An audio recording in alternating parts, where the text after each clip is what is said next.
Le programme 509, alors pour le programme agriculture, vous nous proposez une baisse de 920 000 € au programme budgétaire agricole. Pour la seconde fois, après le contrat de plan État-région, vous ne semblez pas placer l'agriculture au rang de vos priorités. Et cette baisse de 920 000 € cible exclusivement les structures d'accompagnement agricole. Quelle logique a guidé ce ciblage? Les membres du Césaire sont eux-mêmes restés circonspects. Ils ont demandé les raisons qui ont motivé ce choix, redoutant bien sûr des reculs dans l'accompagnement du monde agricole. Pour le groupe Bresse-Aglaise, c'est la confirmation d'un pilotage de la politique agricole qui ne nous convient pas. De la même manière que pour le secteur de l'ESS, vous privilégiez les aides directes aux bénéficiaires individuels et vous choisissez de dégrader la situation des structures d'accompagnement collectif agricole.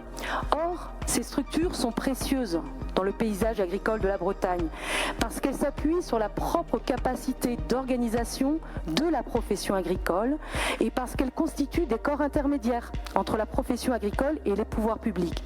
N'est-ce pas une valeur de la gauche que de croire dans la force des collectifs? Les démarches collectives ne sont-elles pas plus nécessaires que jamais? Nous pouvons lire dans l'avis du Césaire, les changements de système nécessitent un accompagnement renforcé par des acteurs intermédiaires. Les structures d'accompagnement doivent conserver pleinement leur rôle pour agir auprès des agriculteurs dans leur diversité. Le groupe Bresse-Aglaise endosse pleinement cet avis. Nous avons d'ailleurs, depuis le début du mandat, maintes fois dit l'importance de ces structures et défendu des amendements pour les renforcer. Ces structures sont la condition même d'un dynamisme agricole breton qui repose d'abord sur les forces humaines qui choisissent de coopérer. Elles sont la condition même de nouveaux paysans installés, nombreux et divers dans leurs projets agricoles.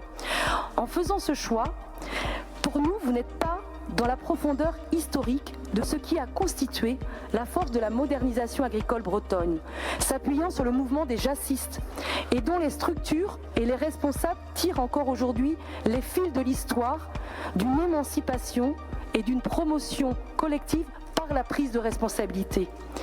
Ce choix confirme que la conduite de la politique agricole régionale n'est pas assez arrimée à une vision de la transformation.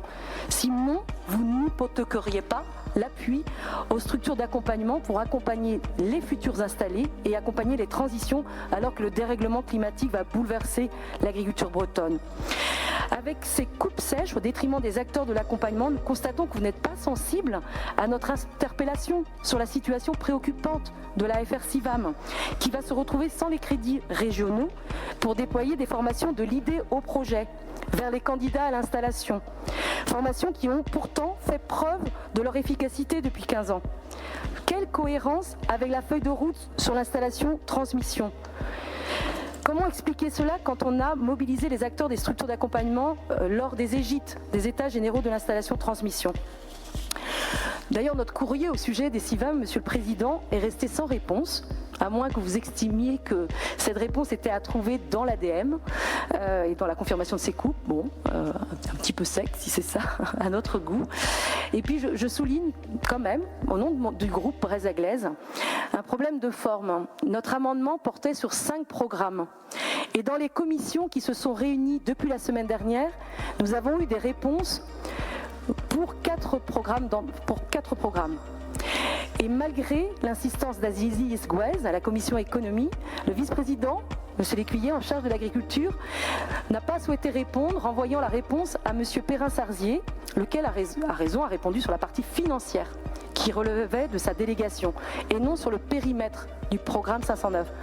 Alors nous voulons redire qu'une commission dédiée doit permettre de recevoir une réponse du vice-président à une question posée, ne serait-ce que de manière différée.